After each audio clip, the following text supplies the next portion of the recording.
Pessoal, vamos falar sobre a situação na Ucrânia. Hoje, dia 11 de fevereiro, são 8 horas da manhã aqui no Rio de Janeiro, 1 hora da tarde lá em Kiev, no momento que eu gravo esse vídeo, e apareceram várias grandes imagens de concentrações de tropas ucranianas, com muitos blindados e coisa e tal, e o pessoal falando que é a preparação ucraniana para a contraofensiva em Kriminá. Que coisa estranha, né? Eu achei que os ucranianos iriam esperar a ofensiva russa que está vindo nessa direção mesmo, deixar as tropas russas se exaurirem para só depois fazer essa contraofensiva. Será que é verdade mesmo? A maior parte do pessoal não está acreditando não, estão apontando que é muito soldado reunido num lugar só para isso ser algo recomendável em tempos de guerra. Então provavelmente isso daí são imagens antigas de treinamentos, né? O que a gente tem de imagem nova é que conseguimos uma imagem do ataque ucraniano ao aeroporto de Melitopol. Repara como é que os ucranianos estão fazendo, né? Eles estão seguindo direitinho aqui, fizeram Mariupol, fizeram Berdiansk, agora Melitopol e Tokmak também teve ontem também. Os ucranianos destruíram grandes concentrações de tropas russas e equipamentos nessa região, né? Surgem mais detalhes sobre a fracassada tentativa russa de tomar Vuhledar pelo oeste, com mais um tanto de blindados perdidos e homens perdidos, e até os militares, os bloggers militares russos estão criticando o comandante da operação. Na verdade, mais do que criticando, estão pedindo a cabeça dele, né? Os ataques russos a Avdivka têm chamado menos atenção porque são ataques mais antigos, já vinha acontecendo há muito tempo, mas lá também a Rússia aumentou muito o esforço para tentar tomar Avdivka e nas últimas semanas perdeu 50 blindados e centenas de orcs mortos ali em perto. Vamos dar uma olhada nessa linha de frente em Avdivka, porque tem coisa interessante ali, né? O Prigozhin, já completamente ostracizado, disse que levaria 1 ano e meio a 2 anos para tomar toda a região de Donetsk. Eu concordo com ele, assim, na melhor das hipóteses, um ponto de vista mais possível para os russos seria isso, né? Essa ideia do Putin de tomar o Donetsk até final de março é totalmente inexequível.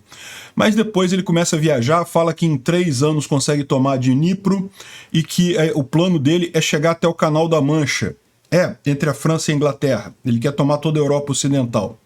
Tá bom. Tá bom, Prigozhin, depois toma seu remédio. Lula, o idiota, fala que a Rússia cometeu um equívoco numa entrevista com a CNN lá nos Estados Unidos, né? Um equívoco. Meu amigo, não é um equívoco. Equívoco, quando eu erro o nome de alguma pessoa ou pronuncio errado o nome de uma cidade, isso é um equívoco. Quando eu esqueço a data de alguma coisa, que aí eu cometo um equívoco.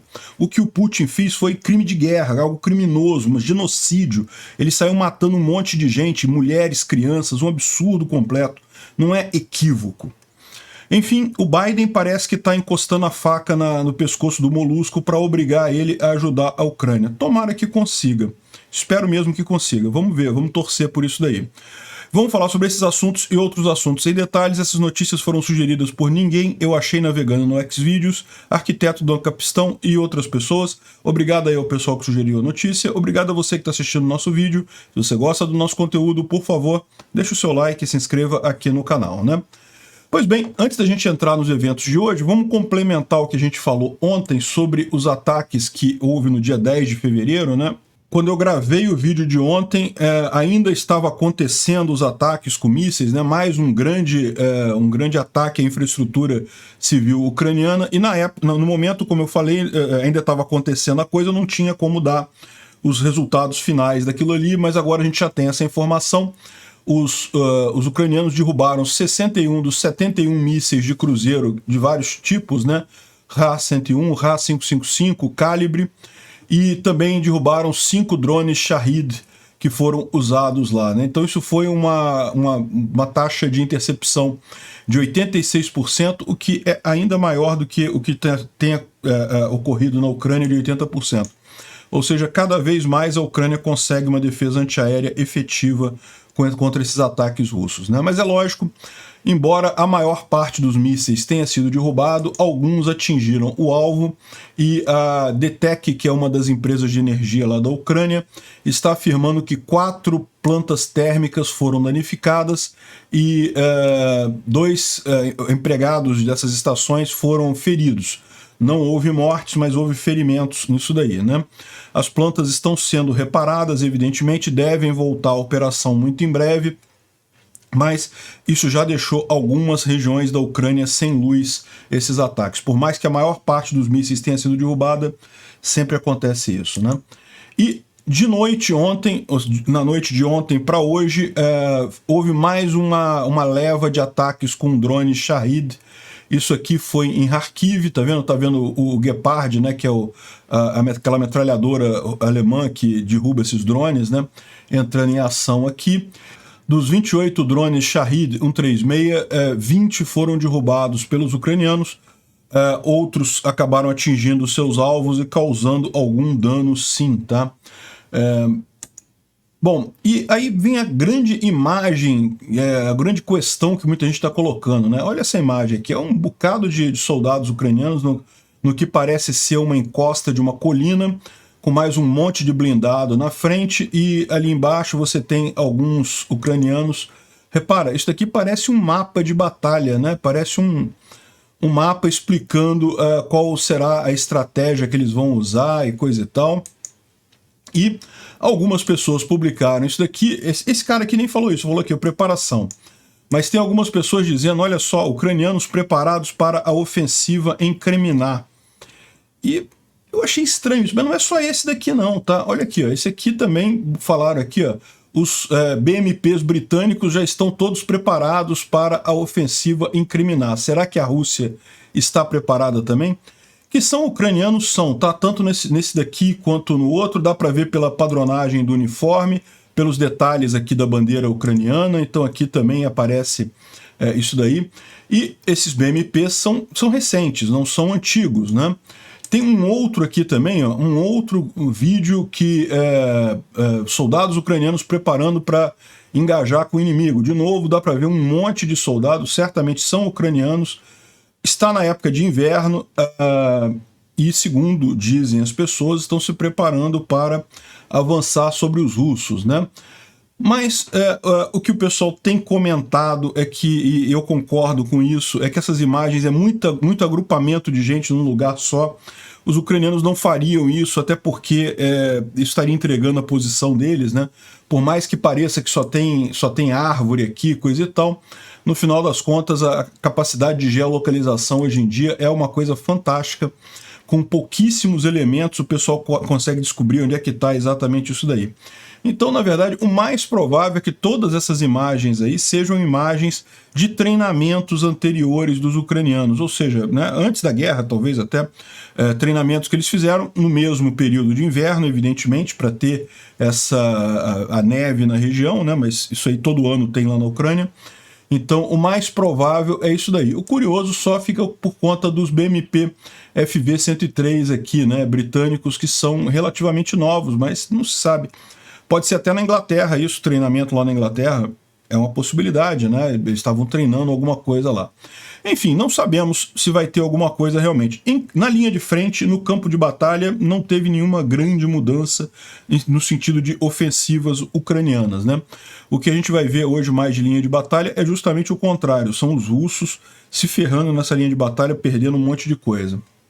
Mas foi dada a informação. O que você acha? Você acha que é realmente uma preparação para uma ofensiva ucraniana? Será que lançarem 3 vídeos assim de lugares diferentes com um monte de tropa indica que realmente os ucranianos vão fazer alguma coisa? Ou será que é treinamento? O que você acha? Diz aí nos comentários pra gente. Bom, o que aconteceu de ontem para hoje também, isso daqui foi que aconteceu mesmo, foram várias explosões aqui no aeroporto de Melitopol, né? Dá para ver a defesa antiaérea tentando tomar alguma coisa, mas alguma coisa atingiu aqui o solo e chegou a causar explosões aqui, ó. Então, de fato, houve algum sucesso. Qual o grau de sucesso a gente não sabe, mas que houve algum sucesso, houve, né? Melitopol é essa cidade aqui, e os ataques foram na base aérea de Melitopol, que, como tem se tornado um padrão aqui nessa invasão russa, ela está sendo usada como base militar pelos russos, né? Os russos têm usado as bases aéreas aqui ucranianas como bases militares. A gente sabe que também em Tokmak houve ataque ucraniano de ontem para hoje. A gente não tem imagem de Tokmak, mas houve também esse tipo de ataque por lá, né?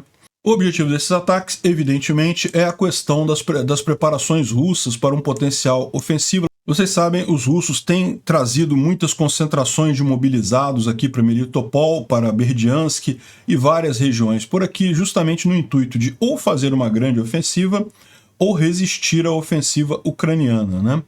E isso é válido para vários pontos aqui da linha de frente. Eles têm buscado colocar o pessoal mais distante que a capacidade do HIMARS, daí Mariupol, Berdiansk.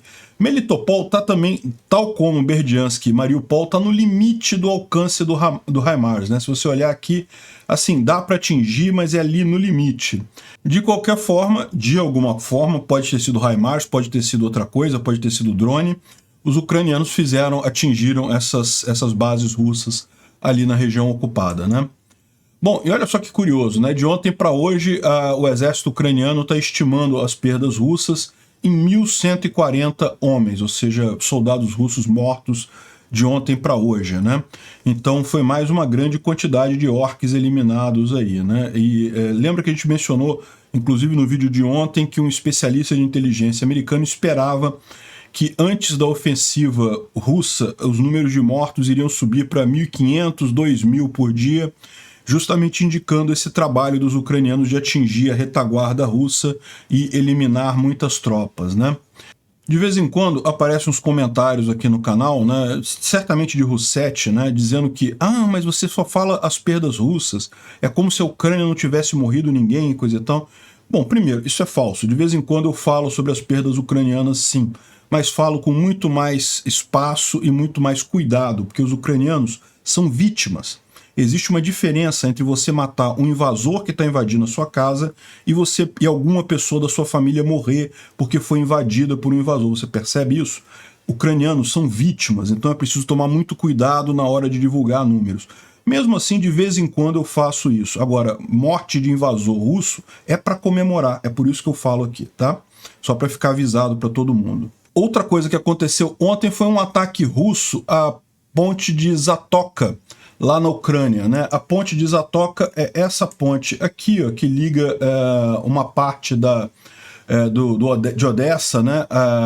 É a única comunicação, na verdade, dentro da própria Ucrânia. Existe uma estrada que passa aqui, mas ela passa em determinados pontos pela Romênia, né? Então tem aqui uma outra estrada, mas ela tem um trecho dentro da Romênia. A única forma de você chegar em toda essa parte sul da Ucrânia aqui é através dessa ponte que foi atingida por um drone naval russo.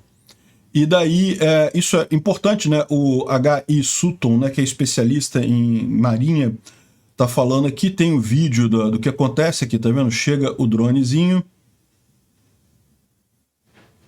e ele explode bem debaixo da ponte. E alguns estão dizendo que foi um drone submarino, subaquático, e na verdade ele acha que na verdade é mais provável que tenha sido um barco similar aos ucranianos, né? Isso aqui é o ucraniano, tá? São os drones marinhos ucranianos.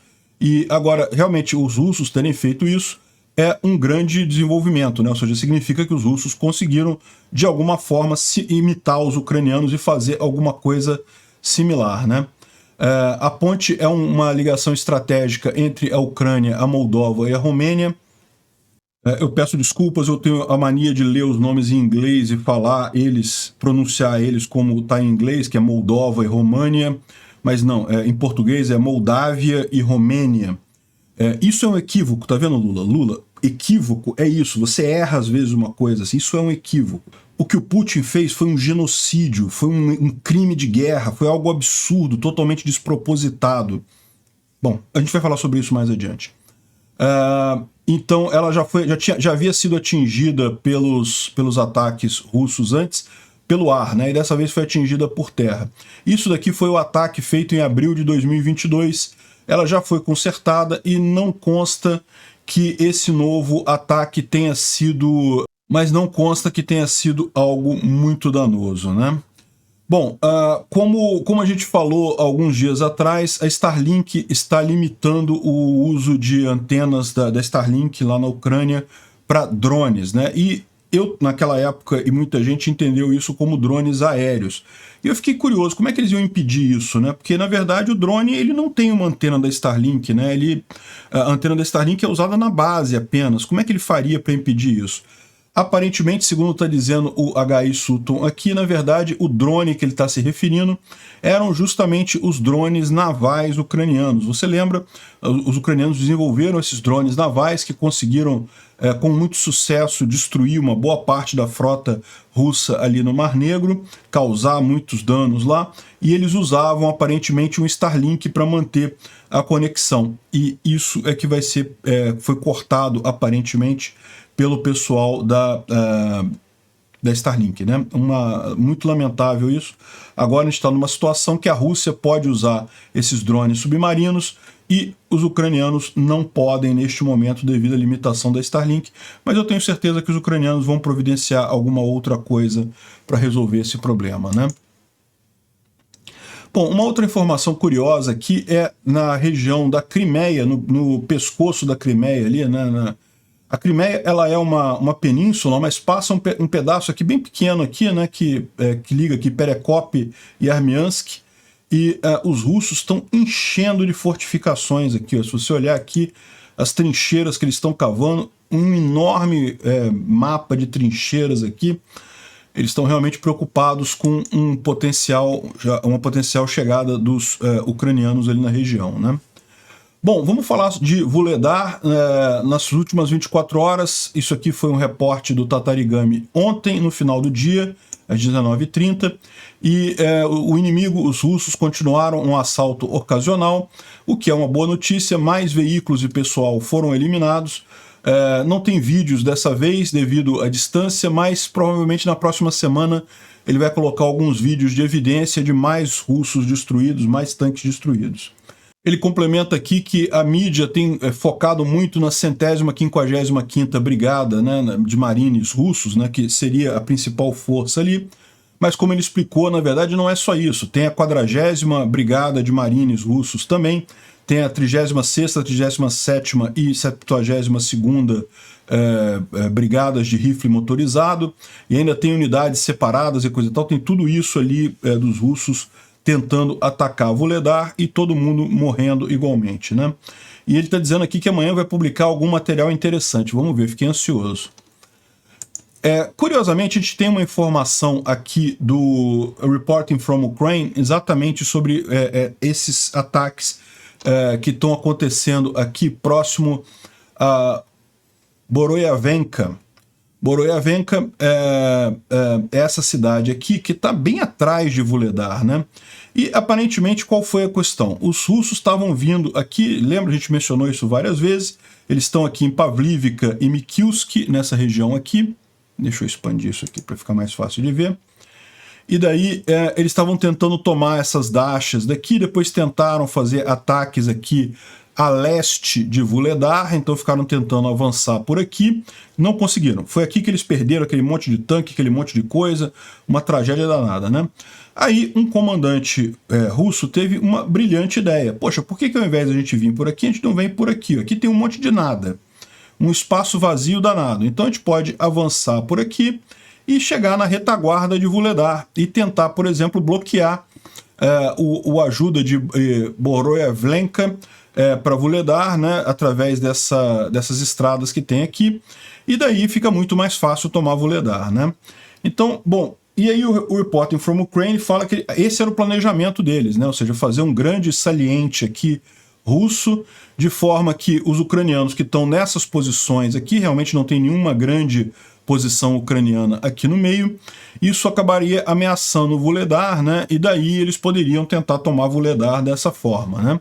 É lógico que mesmo cortando as estradas daqui para cá, você continuaria tendo acesso através de Vodiane, né? Então Vodiane continuaria podendo abastecer Vuhledar, mas aí aquele negócio, né? Se já impediu esse lado de cá, era só depois tentar um outro saliente do lado de cá, né? Tentar uma outra pinça do lado de cá para fechar Vuhledar. Então a ideia em si não parece ruim, né? Parecia uma ideia interessante isso daí. A questão toda foi justamente a execução. E ele explica aqui ó, que, na verdade, eles chegaram a tomar essa parte mais baixa aqui, só que quando eles foram avançar, essa região toda aqui, ó, ela fica mais alta. E ela tem muitas tropas ucranianas naquela região ali. E isso resultou em muita tragédia. Não está claro se esses tanques que a gente está vendo aqui são desse ataque, tá? Mas também resultou em uma grande quantidade de baixas ali naquela região. Então, o que ele está dizendo é que justamente tem muitas tropas ucranianas aqui. Tudo bem, não tem nenhuma grande guarnição, mas tem trincheiras, tem um monte de coisa aqui.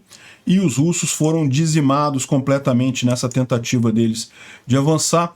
Eles sabiam também que esse campo teria muito lugar minado, então a ideia deles foi fazer uma coluna de tanques para que, explodiu o primeiro tanque, aí os outros tanques contornam e seguem em frente, explodiu o tanque de novo, contorna e segue em frente. A expectativa deles era chegar a Bohayavlenka antes dos ucranianos perceberem que eles estavam avançando aqui, né? Mas, no final das contas, os ucranianos perceberam e destruíram completamente essa tentativa de ataque deles, e foi mais um caso de tragédia para os russos aqui na região de Vuhledar, né? Ou seja, o pessoal não cansa de acumular derrotas nessa região, o que eu acho ótimo. Acho que eles deviam tentar de novo, né? Quem sabe, na terceira vez eles conseguem. E a questão toda é a seguinte: essas repetidas derrotas ali na região de Vuhledar estão começando a aparecer nos blogs militares russos de forma bastante incisiva, né? Então, por exemplo, o pessoal do Grey Zone, que é ligado ao grupo Wagner, né, ao Prigozhin, colocou aqui que Muradov é botaram um palavrão aqui, né? O pessoal do Wagner diria isso para a Síria. Muradov é o mesmo palavrão, as tropas de paz da Rússia na Armênia e Karabakh, né? E Muradov é isso daí, diriam os marines na região de Donetsk. Essa ofensa aqui, botaram um palavrão aqui, está sentando no alto do seu posto de comando e mandando colunas atrás de colunas até o comando de uma de suas brigadas participar no assalto de Vuhledar e morrer na linha de contato. Outro palavrão, tem apenas sorte de não estar próximo dos guerreiros do batalhão deles, ou então eles teriam 200 né? 200 é o código militar para pessoa morta. Então, ou seja, ele está querendo dizer que os soldados matariam ele, né? E eles têm, como eles fizeram com outros comandantes super inteligentes no campo de batalha, né? Houve casos no passado, e Muradov deveria ser o próximo.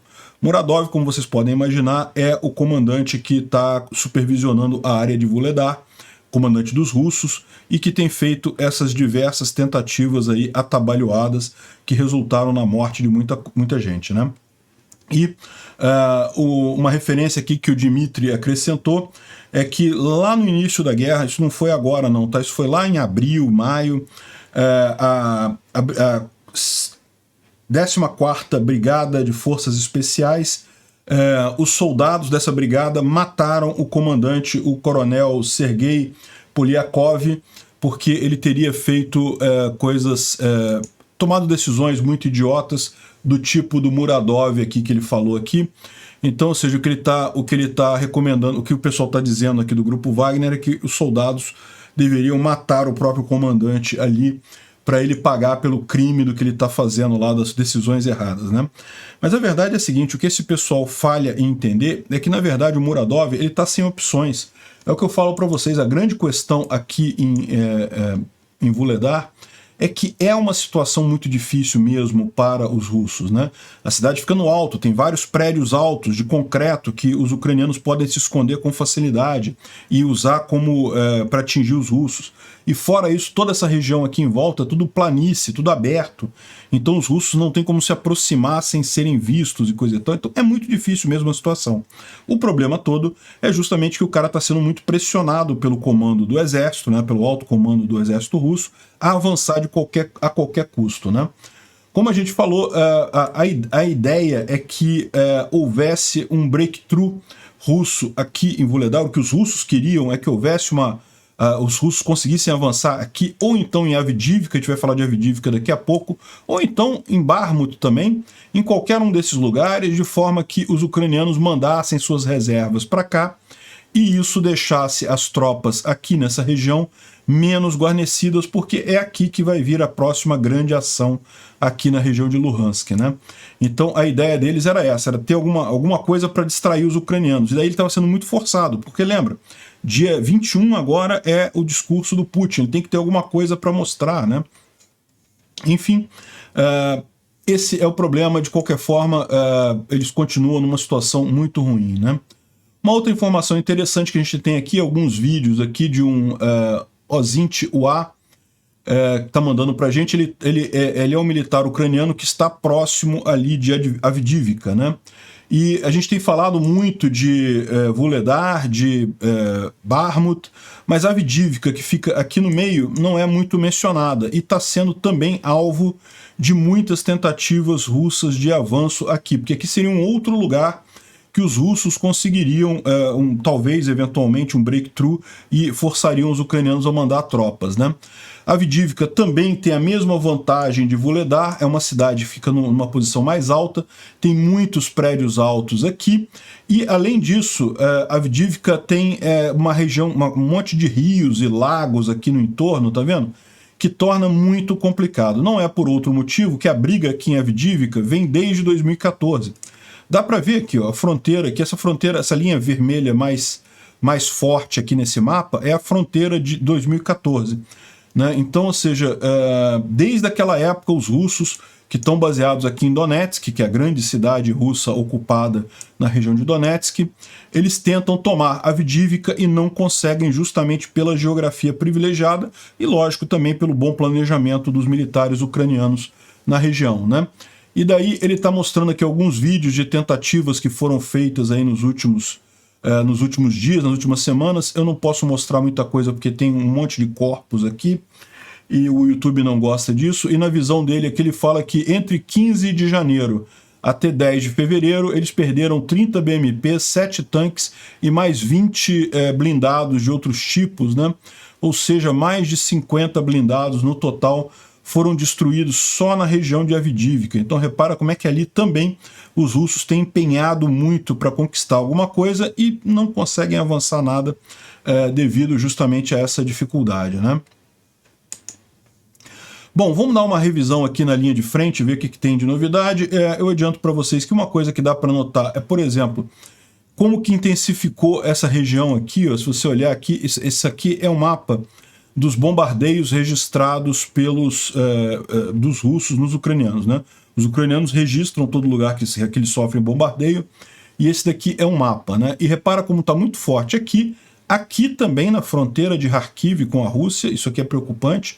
Pode ser sim que os russos tentem uma ofensiva a partir daqui. Curiosamente, a região que tem menos bombardeio é justamente a região em que se imagina que vai começar a grande ofensiva, que é aqui em Kriminá, aqui nessa região entre Svatov e Kriminá, né? Mas por aqui no norte tem bastante coisa, e aqui em toda a linha de contato, até aqui o rio Dnipro, tá com bastante bombardeio nesses últimos dias, né? Nesse último dia. Eles falam aqui sobre a situação lá próximo a Kupiansk. Kupiansk fica um pouquinho mais aqui para baixo. Segundo ele está dizendo aqui, os russos teriam tomado Dvorishne, que é essa cidade aqui. Não confundir com Dvorishna. Eu não sei qual é a diferença, se são nomes parecidos mesmo. São muito parecidos, só muda a última letra. Não sei o que quer dizer isso, mas de qualquer forma, a Dvorishne, que pode ter sido tomada pelos russos, é aqui, né? Mas de qualquer forma não há evidências visuais disso. Também em Horobivka, essa outra cidade aqui, e também aqui em Sinikivka, mais uma cidade aqui, né? Mas tudo isso daqui são russos dizendo que avançaram, mas a gente não tem muita evidência de que realmente conseguiram, não. Se você olhar nesse mapa aqui, aparece tudo como área em combate. Dvorishne aparece como em poder dos ucranianos e o resto todo aqui aparece como área de combate aqui. Não dá para saber exatamente em que situação está. A gente sabe que os russos estão atacando aqui. Se eles estão conseguindo alguma coisa ou não, a gente vai descobrir mais adiante, né? Mais próximo a Svatov, os russos continuam tentando avançar aqui em Kuzemivka, mais ao norte de Kuzemivka, na verdade. E também em Stelmarivka não tem muita mudança por aqui não, né? Mais abaixo um pouco, próximo a Kreminá, de novo os ucranianos repeliram ataques russos próximos a Dibrova. Então, como a gente tem visto, essa linha tem andado um pouquinho aqui para oeste, né? De fato, os russos colocaram tropas de elite aqui em Kreminá e conseguiram avançar alguma coisa, mas ainda nada crítico, né? Se toda essa ofensiva russa nessa região se limitar a pequenos ganhos assim, os ucranianos estão muito bem, né? Essa é exatamente a estratégia ucraniana. Esperar os russos fazerem o ataque deles. Por quê? Porque todo mundo que ataca perde mais pessoal do que quem defende. Você consegue defender, você perde menos homens do que quem ataca. Então, eles vão deixar os russos atacar para destruir o máximo possível de combatentes russos, de equipamentos russos e coisa e tal, perdendo o mínimo possível de ucranianos, evidentemente, e quando isso os russos tiverem depletado o suficiente, aí sim a Ucrânia deve fazer a contraofensiva dela nessa região aqui, né? É o que a gente imagina, pelo menos. E lógico, com os russos avançando, atacando, eles vão conseguir avançar alguma coisa, isso é inevitável, mas avançar esse trecho aqui não é nada que seja crítico em termos de estratégia para a Ucrânia, né? Aqui ao norte de Bakhmut não houve de novo nenhuma mudança significativa. Aqui a gente falou sobre esse avanço aqui a oeste de Blahodatne. A situação em Krasnohoran continua bastante sensível. Vamos ver o que acontece aqui nos próximos dias, mas de novo não tem nada crítico. A chance de tomarem Bakhmut ainda continua muito pequena, né? Pelo menos no futuro próximo. Mais embaixo aqui ele fala sobre Avdiivka também, ele lembra desses ataques aqui, desses avanços aqui em Avdiivka e coloca até alguns vídeos ali da região. E fora isso não tem nenhuma grande novidade, como a gente viu em Vuhledar, os russos tentaram mais algum ataque, nenhuma outra grande mudança, né? Outro ponto importante que o Defimon nem mencionou, mas que aqui ao sul de Bakhmut também os russos não conseguiram avançar, né? Eles estão tentando chegar aqui na T-0504, mas pelo menos até aqui não conseguiram. Bom, eu vou aproveitar, ontem quando eu falei que certamente os russos que explodiram o Nord Stream 2, algumas russetes vieram aqui no canal falar que não, mas tem um jornalista americano que provou que os Estados Unidos que explodiram, a CIA fez uma operação que destruiu o Nord Stream 2 e coisa e tal. E, sinceramente, eu acho cansativo isso, mas eu acho importante explicar o que aconteceu nesse negócio, justamente para tentar contrabalançar um pouco essas fake news das russetes aí, né?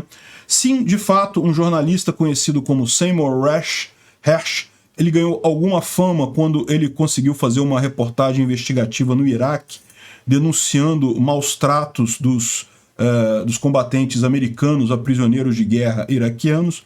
Mas depois dessa reportagem dele, ele nunca mais fez nada de significativo. De fato, teve até algumas histórias altamente suspeitas. Ele criou uma teoria da conspiração em cima do Osama Bin Laden, que depois foi totalmente desmentida na época. Enfim, o cara realmente teve um passado mais brilhante, hoje em dia ele está meio apagado. E não custa lembrar que existe um monte de jornalista americano que está no payroll, né, que está na folha de pagamento dos russos, no final das contas, né? Pois bem, ele fez um relato muito detalhado explicando como uma equipe de mergulhadores da CIA fez uma operação especial que já estava planejada até mesmo antes da guerra e colocou explosivos no Nord Stream 2 e 1 e coisa e tal, e isso tudo para prejudicar a Alemanha e coisa e tal, para acabar com o gás da Rússia para a Alemanha. E, como eu já expliquei para vocês, isso daí é falso, até porque o primeiro ponto que você tem que se perguntar nesse tipo de coisa é qual o interesse, né? E aí eles falam, nesse caso, que o interesse dos americanos seria justamente, não porque eles querem conter o poder da Rússia de vender gás para a Europa e coisa e tal. O que é uma lorota, tem gasodutos por vários outros lugares ali na Europa, esse gasoduto não faria diferença para isso. E depois, os Estados Unidos não arriscaria o bom relacionamento com a Alemanha e com os países ali da região por conta de um negócio que é tão secundário, né? Além disso, Oliver Alexander, ele fez aqui uma refutação do artigo mostrando as várias inconsistências dele, né? Então ele explica aqui como que a escolha de determinadas unidades não faz sentido. Em determinado momento ele fala que não, que era tudo super secreto, mas que eles comunicaram a Dinamarca e a Suécia. Peraí, como é que eles comunicaram se era tudo super secreto, né? Enfim, e daí ele vai levantando aqui todas as mentiras que o cara lá, que o jornalista inventou na cabeça dele, e a conclusão final dele é que isso é uma obra de ficção, que não tem nenhuma base na realidade. Esse relato dele ali não teria nenhum indício real de que os Estados Unidos tenham feito isso, né? E aí no final o pessoal sempre vem com aquela história, mas a gente sabe que a Dinamarca e a Suécia sabem quem fez isso. E, de fato, houve uma investigação da Dinamarca e da Suécia ali na região, em que eles analisaram o que houve e concluíram, eles sabem exatamente quem fez, como foi feito, coisa e tal. Eles sabem que foram os russos. Mas então por que eles não falam? Por que eles não abrem a boca e não falam isso? Por um motivo muito simples, porque se eles fizerem isso, a OTAN vai ter que entrar nessa guerra. A OTAN está plenamente satisfeita com a forma como a guerra está sendo travada agora. Eles estão derrotando a Rússia por um custo muito barato, sem ter que mandar soldados, que sempre é um custo muito grande para a OTAN, esse tipo de coisa, ter que mandar soldados para a linha de frente. Quando começam a morrer americanos e franceses e alemães na linha de frente, seria uma coisa muito mais drástica. Então, do jeito que a coisa está, com a Ucrânia ganhando a Rússia apenas com a ajuda de armas, está plenamente aceitável para a OTAN, e por isso eles não querem entregar que o culpado foi a Rússia mesmo. Era a Rússia que tinha interesse. E ele coloca aqui no final um outro ponto sobre motivação muito interessante, porque foram explodidos. O Nord Stream 2 ele é composto de 2 gasodutos, então tem o Nord Stream 1 e o Nord Stream 2, 1 e 2, e foram explodidos todos os gasodutos menos um, deixou um gasoduto do Nord Stream 2 intacto. Então, em tese, a Rússia poderia voltar a fornecer gás à Alemanha a qualquer momento. Isso só reforça como foram os russos. O que os russos queriam causar era o pânico na Europa de ficar o inverno sem gás e coisa e tal. Olha só, não temos mais o gás russo agora, acabou e coisa e tal. Mas a Rússia poderia oferecer para eles, não, mas sobrou aqui uma linha do Nord Stream 2, a gente pode abastecer vocês com gás, né? E é lógico, os americanos, se fossem fazer uma operação secreta dessa, com o objetivo de realmente interromper completamente o gasoduto ali, eles sabem que tem 2 linhas do Nord Stream 2, eles teriam explodido tudo, né? Então não faz sentido nenhum essa história do Seymour Hersh. Claramente é falsa, claramente, não sei se ele foi pago pelos russos para escrever isso, ou se ele é só mais um dos muitos iludidos por aí. O fato é que é claramente falsa, uma obra de ficção, e evidentemente todo mundo sabe que foram os russos que explodiram o Nord Stream, né? Só não vão falar isso para evitar a entrada da OTAN na guerra. Outra coisa curiosa que aconteceu ontem foi o Prigozhin falando sobre a guerra, como ele vê a guerra e coisa e tal, né? E daí tá dizendo que precisaria, para chegar em Dnipro ali, precisaria de 3 anos de guerra, e que para retomar toda a DPR e a LPR, né, que são as, entre aspas, repúblicas separatistas de Donetsk e Luhansk, entre aspas, porque nunca houve movimento separatista na Ucrânia, naquela região. Isso daí é desculpa dos russos, os russos que construíram esse movimento separatista inteiro com soldados, principalmente soldados russos. Pouquíssimos soldados ucranianos da região acabaram se unindo a eles. Então, no final das contas, isso não existe, essas repúblicas separatistas, mas ele está dizendo aqui que para capturar a área delas precisaria de pelo menos 1 ano e meio e 2 anos.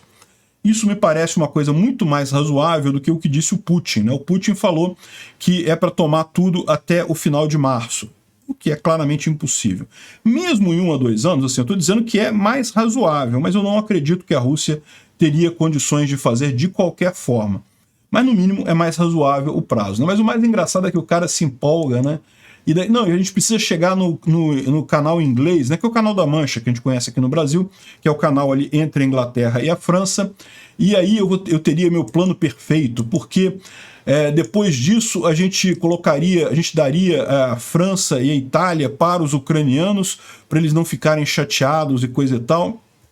esse cara, eu vou te falar um negócio, eu não sei se foi o remédio dele que ele não tomou nesse dia, ou se ele tomou remédio demais nesse dia, entendeu? Realmente esse pessoal tá perdendo a cabeça, né?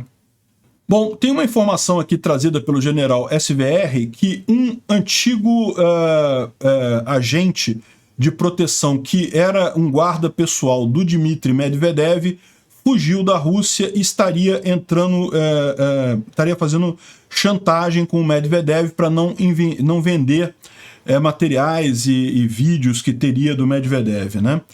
O Medvedev, para quem não sabe, é o cachorrinho de estimação do Putin, né? O Putin, por exemplo, quando ele não podia se candidatar à reeleição lá na Rússia, ele botou o Medvedev como presidente da Rússia, mas quem governava era o Putin do mesmo jeito, né? E depois o Putin voltou na eleição seguinte, e sempre que precisa latir, o Putin dá um tapinha na bunda do Medvedev, e o Medvedev late, ele fala negócio de bomba atômica, essas coisas todas, né? Enfim, parece que tem muita coisa que pode ser danosa ao Medvedev. Tomara que a chantagem não dê resultado e a gente acabe tendo acesso a essas informações. Seria divertido. Bom, o Biden está vindo na Polônia agora no final de fevereiro e ele vai anunciar mais um grande pacote de ajuda à Ucrânia. Alguns estão dizendo que vai ser de 6 bilhões de dólares, mais um grande pacote vai ser anunciado ainda em fevereiro nessa visita do Biden na Polônia no dia 22, né? Não tem detalhes ainda sobre o que teria nesse pacote, mas um pacote de 6 bilhões de dólares é um bocado de dinheiro, né? Deve ter coisa boa aí, né? E bem, por final, o Lula está lá nos Estados Unidos passando vergonha, como é a tradição dele, né? Infelizmente, esse cara é um idiota completo. E aí ele deu uma entrevista à CNN Internacional, lá nos Estados Unidos, em que ele classificou o conflito da invasão da Ucrânia pela Rússia, dizendo que o Kremlin cometeu um equívoco. Ô Lula, para com isso. Que coisa mais idiota, que coisa mais cruel de se dizer. O equívoco é quando alguém erra o nome de alguma coisa, quando alguém esbarra em alguém. Isso é um pequeno erro, é um equívoco, uma coisa, um leve problema, né? O que a Rússia fez foi uma atrocidade sem tamanho, um crime de guerra, invadiu um país pacífico. A Ucrânia não estava ameaçando em nada a Rússia invadiu por querer território, conquistar território e dar popularidade para o Putin no final das contas. Totalmente não justificada essa invasão da Rússia e pior, as atrocidades que foram cometidas, maldades sexuais feitas com mulheres e crianças, aqui no YouTube não pode falar a palavra correta, feitas com mulheres e crianças na Ucrânia, morte sem sentido, morte. Aí você chama que é um equívoco, né? E aí depois ele expressou toda a sua covardia, dizendo que a Ucrânia tem claramente o direito de se defender, mas que o Brasil não vai entrar porque o Brasil não quer fazer parte dessa guerra e não sei que lá, se a gente fornecer munição a gente vai estar fazendo parte dessa guerra e a gente não quer fazer isso. Mostrou toda a covardia. Não, países do mundo todo estão ajudando, Marrocos, Equador, Bolívia, está ajudando, está mandando munição para a Ucrânia. O Brasil não quero entrar, não quero fazer parte dessa guerra. Não, o que acontece realmente é que o Lula tem os dentes dele cravados nas bolas do Putin. A gente sempre soube disso. O Lula lambe saco de todos os ditadores sanguinários que existem no mundo.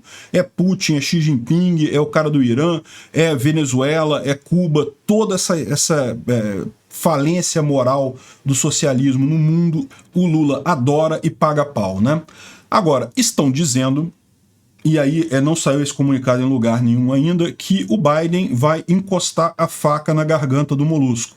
Ou seja, vai cobrar favores e vai exigir que o Brasil ajude a Ucrânia fornecendo a munição lá do Leopard 1.